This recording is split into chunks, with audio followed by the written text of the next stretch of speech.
লৌহপুরুষ সর্দার বল্লভভাই প্যাটেলের 150 বছর পূর্তি উপলক্ষে পুরো দেশব্যাপী রান ফর ইউনিটির দৌড়ের আয়োজন করা হয়েছে সরকারিভাবেও আর ভারতীয় জনতা পার্টির সমস্ত শাখা সংগঠনগুলো এবং মূল সংগঠন থেকে আয়োজন করা হয়েছে।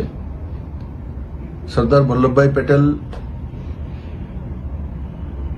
এমন একজন ব্যক্তি যাকে বাদ দিয়ে ভারতের কল্পনা করা যেতে পারে না। আজকে যে ভারত আমরা দেখছি তাকে এক জায়গায় আনার সবচেয়ে বড় কাজটা যদি কেউ করছে সেটা তৎকালীন গৃহমন্ত্রী এবং উপপ্রধানমন্ত্রী সর্দার বল্লভভাই প্যাটেল ও বিনা রক্তপাতে ছোট ছোট রাজবাড়াগুলিকে একসঙ্গে নিয়ে এক সুন্দর ভারত রচনা সর্দার বল্লভভাই প্যাটেলের এক শক্তিশালী মানসিকতার পরিচয়। আজ নরেন্দ্র ভাই মোদীর নেতৃত্বে দেশ আর্থিকভাবে হোক, সামাজিকভাবে হোক ও সর্বাঙ্গীন বিকাশ, সর্বজনের বিকাশ, সেই দিশাতে কাজ করছে। সর্দার বল্লভভাই প্যাটেলের যে স্বপ্ন, সশক্ত ভারত, শক্তিশালী ভারত, সেই ভারতের এক সুন্দর জায়গায় পৌঁছানোর কাজ মাননীয় প্রধানমন্ত্রী নরেন্দ্র ভাই মোদীর নেতৃত্বে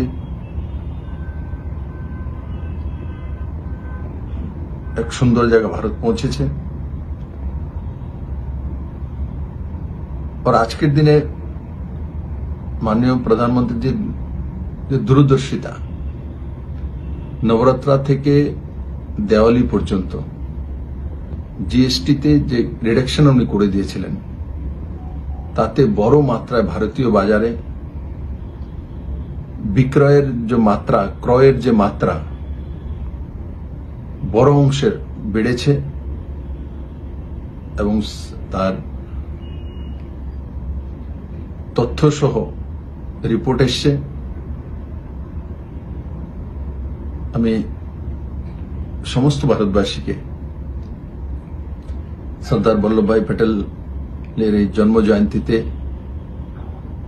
সবার কাছে আশা করব সর্দার বল্লভভাই প্যাটেলের জীবনী হোক, ওনার কার্যশৈলী হোক, ওনার দৃঢ় মানসিকতা হোক, সেগুলো যাতে আমাদের পরিবার, সমাজ এবং আমাদের নিউ জেনারেশন